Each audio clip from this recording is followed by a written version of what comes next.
Hi student, हमारा आज का जो टॉपिक है वो है सक्सेशन। सबसे पहली बात ये है कि सक्सेशन जो है ये है क्या, सक्सेशन की टाइप कितनी है, सक्सेशन कैसे होती है, सक्सेशन कहाँ कहाँ पे होती है, इन तमाम क्वेश्चंस जो के आंसर जो हैं वो हम इसी लेक्चर्स के अंदर देखेंगे कि ये क्या चीज़ है। देखें जी, सबसे पहली बात है मैं आपको ना टाइप्स ऑफ सक्सेशन के बारे में बताऊंगा कि जो सक्सेशन है इसकी टू टाइप्स हैं। एक को हम बोलते हैं प्राइमरी सक्सेशन और दूसरी को हम बोलते हैं सेकेंडरी सक्सेशन। ठीक है जी स्टूडेंट, प्राइमरी और सेकेंडरी सक्सेशन में क्या फ़र्क है, इन दोनों को पढ़ने के लिए आपको थोड़ा सा सक्सेशन के बारे में थोड़ा सा अंदाज़ा होना चाहिए। सक्सेशन बेसिकली किसी भी कम्युनिटी का स्ट्रक्चर्स होता है। ये सक्सेशन का मतलब होता है सीरियल स्टेजेस, ठीक है, किसी चीज़ को फॉलो करना। ये तमाम मीनिंग जो है वो सक्सेशन के आते हैं ज़िम्रे में। सबसे पहली बात ये है कि मेरे पास ना एक फॉरेस्ट है, एक जंगल है, ठीक है जी, मतलब वो बहुत अच्छे से ग्रो कर रहा है। अब क्या होता है कि किसी प्रॉब्लम की वजह से वहाँ पे कोई नेचुरल डिज़ास्टर की वजह से उस फॉरेस्ट में, उस जंगल में आग लग जाती है, या वहाँ पे कोई लावा वगैरह निकलता है और वो सारे का सारा तबाह हो जाता है। आप ये कह सकते हैं कि उस जंगल में आग लग जाती है। आग लगने के बाद मुझे ये बताएं, वो सारे का सारा जंगल क्या हो जाएगा, जल जाएगा और वो बन जाएगी रॉक। वो सारी की सारी रॉक बन जाएगी। जब वो सारी रॉक बनेगी तो वहाँ पे सारी जड़ी बूटियाँ, बड़े प्लांट, हर्ब्स, श्रब्स जितने भी हैं वो सारे के सारे ख़त्म हो जाएंगे। ठीक है, अब क्या होगा कि वहाँ पे दोबारा एक नया जंगल बनने तक ये जो प्रोसेस है इसको हम बोलते हैं सक्सेशन। और ये सक्सेशन की कौन सी टाइप है, इसको हम बोलते हैं सेकेंडरी सक्सेशन। इसको सेकेंडरी क्यों कहते हैं, क्योंकि वहाँ पे ऑलरेडी फॉरेस्ट मौजूद था, बस नेचुरल डिज़ास्टर की वजह से वो ख़त्म हुआ था और उसके ऊपर नए प्लांट दोबारा से फिर बने। इसके लिए 40 to 50 ईयर्स भी लग सकते हैं, इससे कम भी हो जाता है। ये अक्सर हमें देखने में मिलता है ऑस्ट्रेलिया और इंडिया में, कुछ ऐसे जंगलात हमें दिखने में मिले और इसकी एग्जांपल्स भी मैं सर्च की कि वहाँ पे सेकेंडरी सक्सेशन हुई। वहाँ पे क्या होता है कि वो जंगलात को आग लग गई और उस पर दोबारा जो है वो नई कम्युनिटी आबाद होने में जो टाइम लगता है उसको या प्रोसेस को क्या बोलते हैं, सेकेंडरी सक्सेशन। उसके बाद है प्राइमरी। प्राइमरी सक्सेशन क्या होता है, आपको पता है कि अर्थ के ऊपर ना 71% वाटर है और 29% लैंड है। स्टूडेंट, अब ये जो 71% वाटर है ना, अगर आपने जियोलॉजी, ज़मीन के बारे में, एवोल्यूशन वाले चैप्टर में थोड़ा सा मैंने इंट्रोडक्शन दिया था, ज़मीन के नीचे बड़ी बड़ी प्लेट्स हैं। वो जो बड़ी बड़ी प्लेट्स जब आपस में मूव करके टकराती हैं तो कुछ पार्ट पानी से बाहर नज़र आता है। अब वो जो है उनको हम आइलैंड कहते हैं, पानी के अंदर जो हैं। अब आपको पता है आइलैंड के ऊपर कोई भी लाइफ नहीं है, सबसे पहले समझ आ रही है। अब वहाँ पे लाइफ आबाद होगी, वहाँ पे एक क्लाइमैक्स कम्युनिटी बनेगी, वहाँ पे पूरा एक फॉरेस्ट बनेगा। इस सक्सेशन को हम क्या बोलेंगे, प्राइमरी सक्सेशन, क्योंकि उस पर ऑलरेडी कोई भी लिविंग ऑर्गेनिज्म मौजूद नहीं थे, ज़ीरो से स्टार्ट हुआ था, इसलिए हमने उसको क्या कहा है, प्राइमरी सक्सेशन। ठीक है जी, तो इसका फिर मतलब ये हो गया कि मैंने आपको दो बता दी, प्राइमरी सक्सेशन क्या होता है, सेकेंडरी सक्सेशन क्या होता है। उसके बाद दो टर्म्स और मैं आपको बताना चाह रहा हूं, एक है ज़ेरोज़ेर और एक है हाइड्रोज़ेर। ठीक है जी स्टूडेंट, डेजर्ट लैंड, खुश्की पे जो सक्सेशन होती है, वहां पे जो प्लांट्स का आबाद होना, पूरी क्लाइमैक्स कम्युनिटी जो बनती है उसको हम बोलते हैं ज़ेरोज़ेर।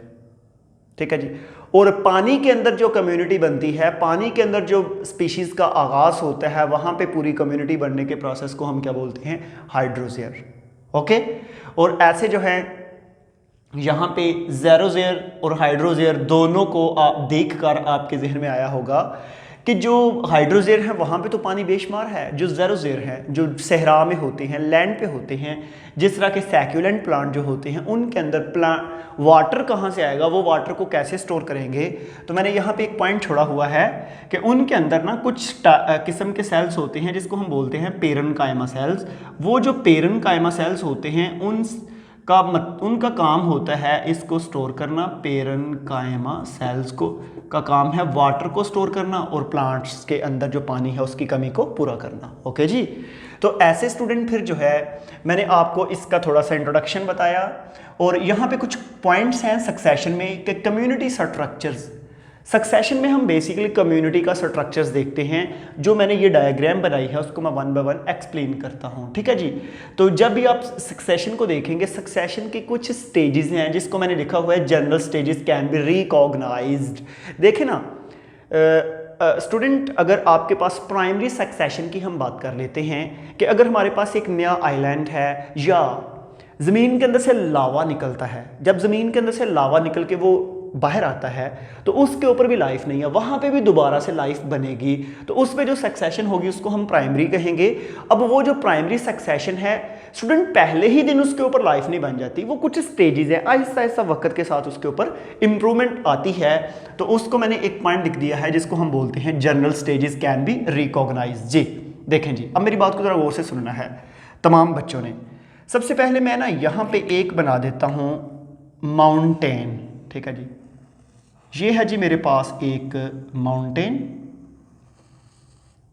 ओके, अब ये जो माउंटेन है इस माउंटेन के ऊपर यहाँ पे प्लांट मौजूद हैं, ये डिफरेंट प्लांट हैं इसके ऊपर, ठीक है जी।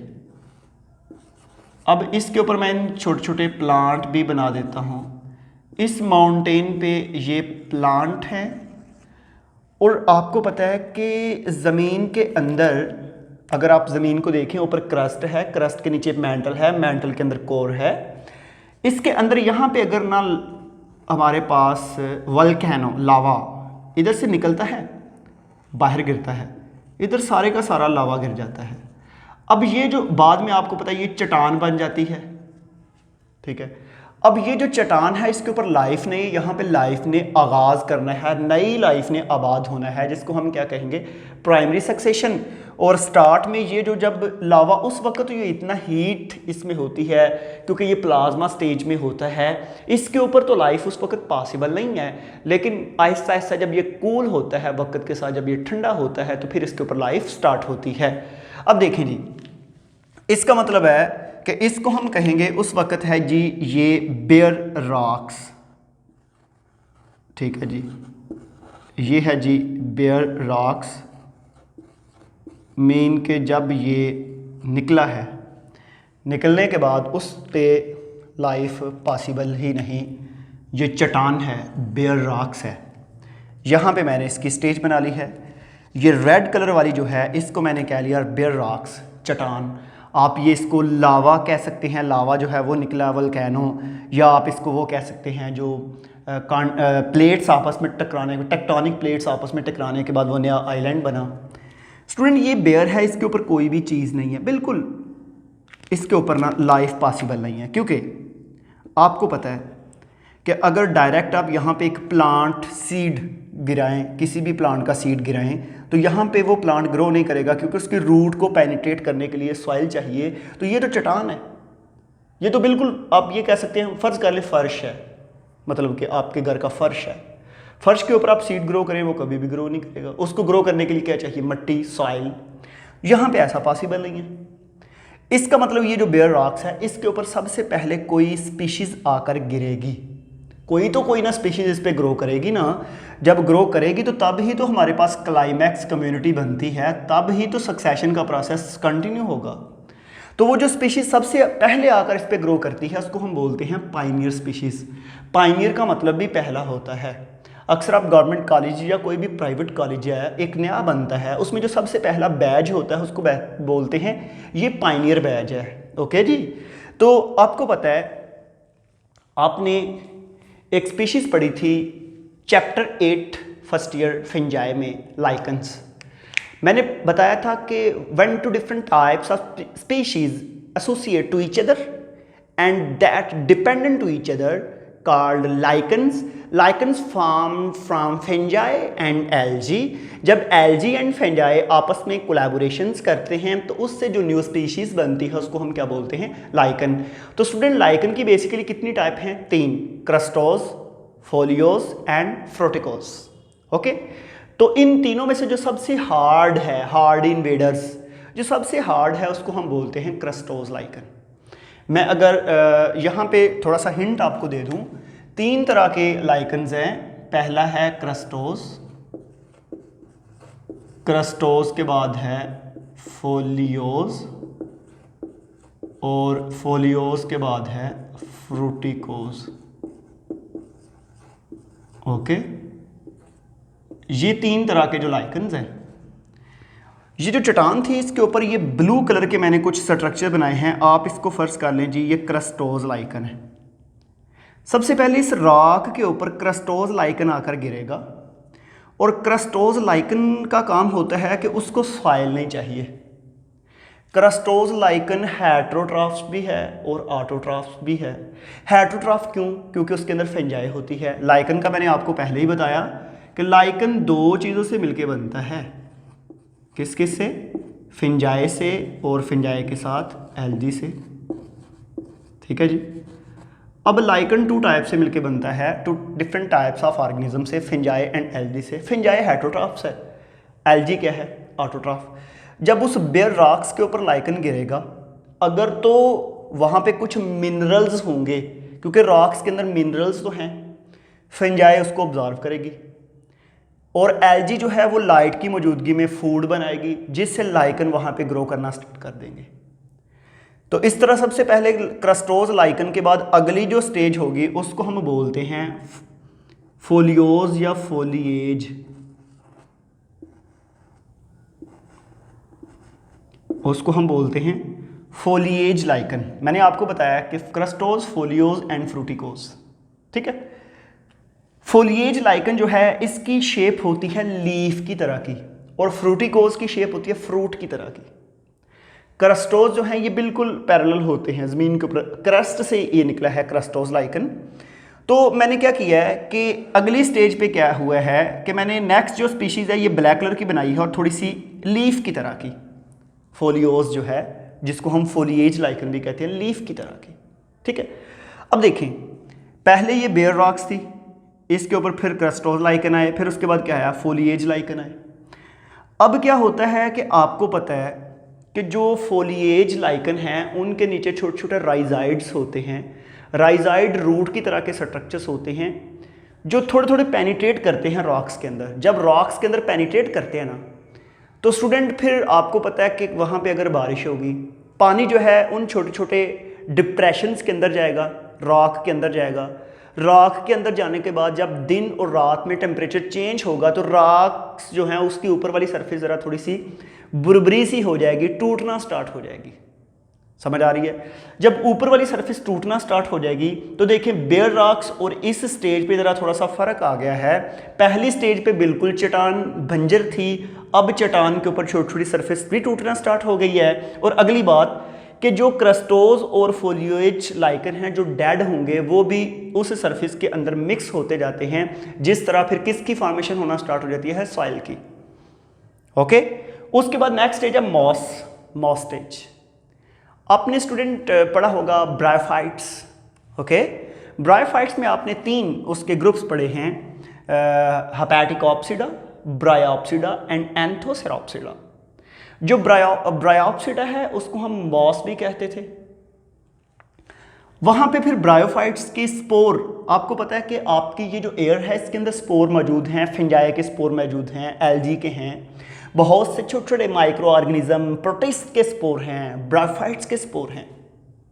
वहाँ पे जब मॉस जाकर गिरते हैं तो फिर मॉस ग्रो करते हैं। मॉस कैसे ग्रो करेंगे? मॉस के नीचे छोटे छोटे मॉस जो है उसके छोटी छोटी रूट्स की तरह के स्ट्रक्चर राइजाइड्स हैं। अगर मैं आपको कहूँ कि वो राइजाइड पेनिट्रेट करेंगे सॉइल में, तो क्वेश्चन ये है वो सॉइल कहाँ से आई?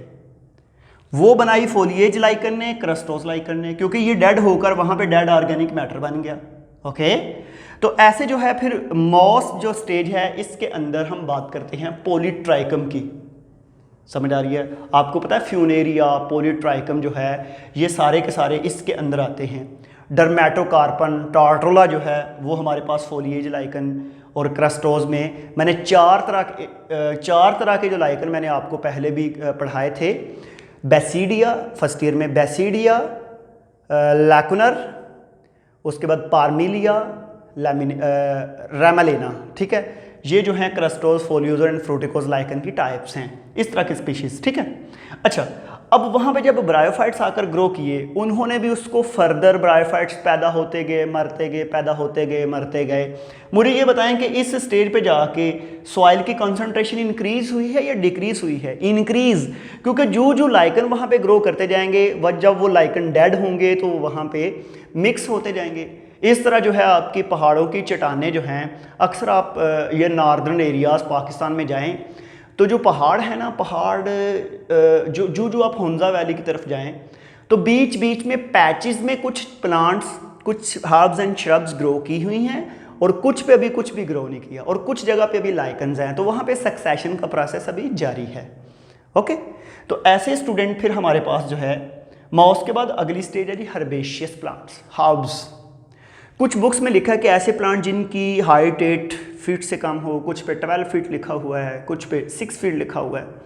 तो अब ये कह सकते हैं कि नॉन वुडी प्लांट जो होते हैं, जिनकी तना जो है वो लकड़ी वुडी नहीं होता, उनको हम बोलते हैं हर्बेशियस प्लांट्स, हर्ब्स, ठीक है। जिस तरह आपके पास हर्ब्स में आपके पास बेशुमार स्टूडेंट प्लांट आते हैं। ये खारदार झाड़ियाँ भी हम इनको कहते हैं, ये झाड़ियाँ वगैरह ये सारी हर्ब्स हैं, हर्बेशियस। आपकी बुक में ब्लू बेल शायद इसकी एग्जांपल लिखी हुई है, ब्लू बेल, ठीक है। तो रोजमेरी, ब्लू बेल जो है ये हर्बेशियस प्लांट्स होते हैं। फिर ये प्लांट आ गए। अब क्वेश्चन ये है कि आप पूछेंगे सर ये तो हमें समझ आ गई कि इनके स्पोर हवा के ज़रिए आए, तो इनके बीज कैसे आए? स्टूडेंट आपको पता है कि बहुत से प्लांट जो होते हैं, बहुत से बर्ड्स जो हैं वो फ्रूट खाते हैं। जब वो फ्रूट खाते हैं तो वो दाना दुनका खुराक के लिए वो डिफरेंट एरियाज़ में जाते हैं। जब वहाँ पे वो एक्सक्रीशन करते हैं या वेस्ट को रिलीज़ करते हैं, तो उसके अंदर बहुत से सीड होते हैं, वो सीड वहाँ पे रह जाते हैं। अगर उन सीड को सूटेबिलिटी मिले, अगर उन सीड को प्रॉपर इन्वायरमेंट मिले, तो वो वहाँ पे ग्रो करना स्टार्ट कर देते हैं, ठीक है। तो वहाँ पे हर्बेशियस प्लांट्स आ गई, हर्ब्स आ गई। हर्ब्स के बाद है जी श्रब, हर्ब्स जो होती हैं ग्रासीज हैं, स्टूडेंट, ये जाड़ीदार प्लांट्स नहीं हैं, जाड़ियाँ होती हैं श्रब्स। हर्ब्स क्या होती हैं? ग्रासीज, ग्रास फैमिली पॉयसी जो मैंने आपको पढ़ाई थी, ठीक है। मतलब कि हर्ब्स के अंदर ये जितने भी घास है, साइनोडान, डैक्टाइलान वगैरह जितने भी हैं, ये सारे हर्ब्स में आते हैं, herbaceous plants, non woody plant हैं, ठीक है। उसके बाद है जी श्रब्स, ठीक है। श्रब्स को हम कहते हैं जाड़ीदार प्लांट, जो ज़रा 8 से 10 फीट तक होते हैं और उनकी झाड़ियों की तरह के होते हैं, मतलब प्रॉपर वुडी भी नहीं होते, उनको हम क्या बोलते हैं? श्रब्स। फिर वहाँ पे श्रब्स ग्रो कर जाती हैं। अब ये देखें, यहाँ तक इसके ऊपर ये सारे प्लांट मौजूद हैं, तमाम तरह के ऑर्गेनिज्म मौजूद हैं। इनमें से कुछ मर के उसी सॉइल का हिस्सा बन रहे हैं, कुछ दोबारा से ग्रो करते जा रहे हैं, ठीक है। जब श्रब्स भी वहाँ पे पैदा होती हैं तो इन्वायरमेंट और बेहतर हो जाता है, वहाँ पे सॉइल की लेयर बढ़ती जाती है। पहले बिल्कुल सॉइल नहीं थी, आहिस्ता आहिस्ता वहाँ पे सॉइल की लेयर बढ़ती गई। एक टाइम आया कि वहाँ पे क्या ग्रो करना स्टार्ट हो गया है? ट्री। समझ आ रही है? आपकी बुक में पाइन की एग्जाम्पल दी होगी, उसके बाद स्प्रूस की एग्जाम्पल दी होगी। ये जितने भी ट्री हैं, बड़े साइज़ के जो प्लांट होते हैं, जब वहाँ पे बड़े साइज़ के प्लांट होते हैं, ग्रो करना स्टार्ट कर जाते हैं, और स्पेशली वहाँ पे जब बर्ड्स आकर नेस्टिंग करना स्टार्ट कर देते हैं, तो हम कहते हैं सक्सेशन का प्रोसेस कंप्लीट हो गया है। वहाँ पे जो क्लाइमैक्स कम्युनिटी है आपकी पूरी, वो पूरी पीक पे पहुँच चुकी है। वहाँ पे तमाम तरह के ऑर्गेनिज्म वहाँ पे ग्रो कर चुके हैं। इसको हम सिरल स्टेजेस भी कहते हैं। सिरल का मतलब होता है सिलसिलावार स्टेजेस। ये देखिए सिलसिलावार स्टेजेस हैं जो सिंपल टू कॉम्प्लेक्स अरेंज हो रही हैं। ओके, तो ऐसे स्टूडेंट हमारा ये जो टॉपिक सक्सेशन है ये कंप्लीट हुआ। इंतहाई आसान और सिंपल सा टॉपिक था कि जो है कैसे जो पूरी कॉम्प्लेक्स कम्युनिटी किसी भी बेयर रॉक्स के ऊपर बनती है, और ये मैंने आपके साथ डिस्कस किया। हम अपने लेक्चर को यहाँ पे वाइंड अप करते हैं। आज के लिए थैंक यू।